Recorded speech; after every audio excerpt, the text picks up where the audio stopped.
நலம் விசாரித்தேன். அவர் நன்றாகவே இருக்கிறார் என்று மருத்துவர்களிடமும் விசாரித்தேன். அவர் விரைவில் குணமடைவார், குணமடைய வேண்டும் என்று என்னுடைய வாழ்த்துக்களை தெரிவித்துக் கொண்டேன்.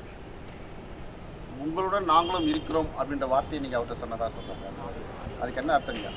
உங்களுடன் நாங்களும் இருக்கிறோம் அப்படின்னு நீங்கள் ஃபோனில் சொன்னதாக சொல்கிறாங்க. அதுக்கான அர்த்தம் என்னங்க?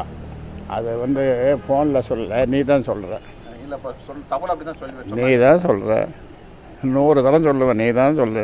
100 தரம் சொல்லட்டுமா? நீ தான் சொன்ன, நீ தான் சொல்கிற, நீ தான் சொல்கிற, நீ தான் சொல்கிற. நீங்கள் இன்னைக்கு ஃபோனில் நலம் விசாரிச்சிருக்கீங்க சார். வரக்கூடிய தேர்தலில் கூட்டணி மாற்றம் இருக்குமா? ஒருத்தர் உடம்பு சரியில்லை, அது நம்ம தமிழக முதலமைச்சர்.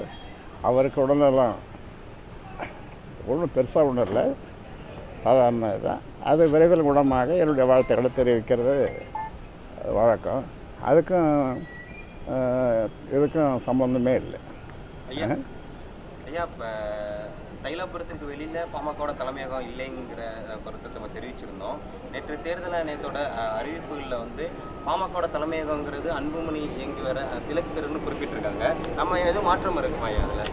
நான் இங்கே அதாவது ராமன் இருக்கும் இடம் என்ன சொல்லுவாங்க? அயோத்தி. அந்த மாதிரி நான் இருக்கிற இடம் தான் பாட்டாளி மக்கள் கட்சி, தைலாபுரம் தோட்டம் தான் பாட்டாளி மக்கள் கட்சி. புரிஞ்சுனீங்களா? நல்லா சொல்லுங்கள். பொதுக்குழு தேசிய ஜனநாயக கூட்டணியிலேருந்து ஓபிஎஸ் வெளியில் வந்திருக்காரு. நீங்கள் அந்த கூட்டணியில் இருக்கீங்களா? 17ஆம் தேதி பொதுக்குழு கூட்டம்னு அறிவிச்சிருக்கீங்க. ஆமாம், நான் அறிவிச்சிருக்கேன். பொதுக்குழு திரும்பி ஐயா, பொதுக்குழு தான். பொதுக்குழு 17ஆம் தேதி நடக்குது. ஆமாம், எல்லாருக்கும் அழைப்பு எடுக்கப்படுமா? அன்புமணி உள்ளிட்ட அவங்க செயல் தலைவருக்கு அழைப்பு இருக்கா? உரியவர்களுக்கு யார் யார் உரியவர்கள் என்பதை கட்சி தீர்மானிக்கும். அவங்களுக்கு அழைப்பு போகும். ஐயா, இது பூமிவார் மாநாட்டுக்கு அன்புமணியுடைய பெயரும் புகைப்படமும் போடலன்னு சொல்லிட்டு விமர்சனம் பண்றாங்க சார்.